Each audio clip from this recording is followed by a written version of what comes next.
your favorite German phrase? I really like Schwamm drüber. The direct translation is sponge over, but it actually means never mind.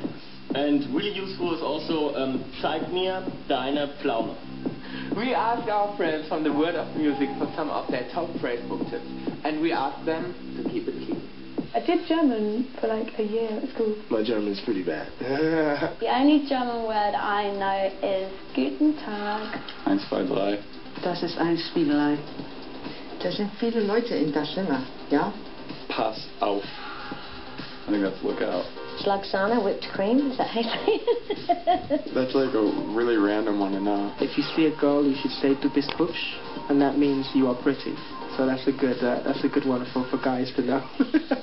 I've spent the word geil, I think I said that right, in German, and it means wicked. So I'm going to be using that from now on. Ich name ist Lunch, ich habe eine Katze, ich liebe dein eine Hause ins Camberwell, ich habe die Geschwister, eine Schwester ist ein Bruder, eine Katze, Name Leroy. Ich habe einen Hund, Jackson. Dachshund. I have a dog, Jackson. Oh. Yeah. Ich habe ein Meerschweinchen, that's mein Sleepsack. It says I have a guinea pig in my sleeping bag. That's not bad, actually. Berlin is one of the world's most cosmopolitan cities and has a great history. Don't worry, we won't bore you with the last 500 years, but we start right when things get interesting. Here's a little crash course about the ever-changing city, Berlin. Berlin's a city of change, and has been since its inception, possibly as early as 1183.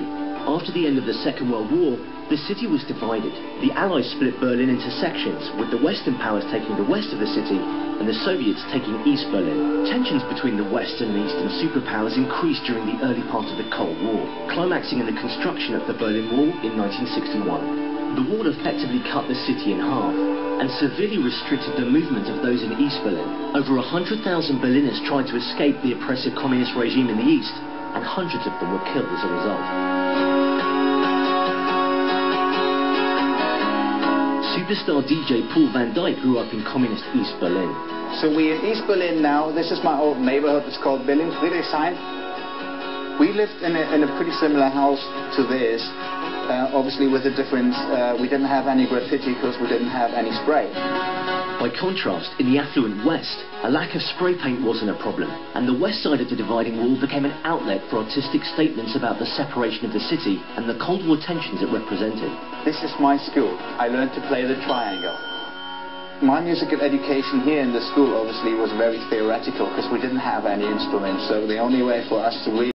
pressure, the wall was finally opened by the East German government on the 9th of November 1989. After 28 years of tension, Berlin was overjoyed at the fall of the wall and parted the gates to celebrate the occasion. I was 18 when the wall went down. It was a crazy time, obviously. Suddenly everything was possible because, you know, like the Eastern Bloc, you know, crumbled down, people could travel, people could see each other, people could meet friends, and then, of course, this whole cultural explosion that happened in Berlin.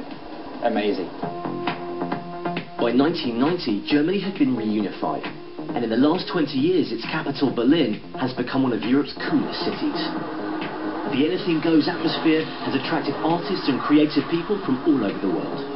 After the wall went down, artists from all over the world came here, started to create their music, did their paintings, and this is just like a huge clash of cultures. It's just phenomenal. Berlin is on the top 10 list of cool cities in the world. End of story, period. Berlin is the coolest city in the world. We love Berlin.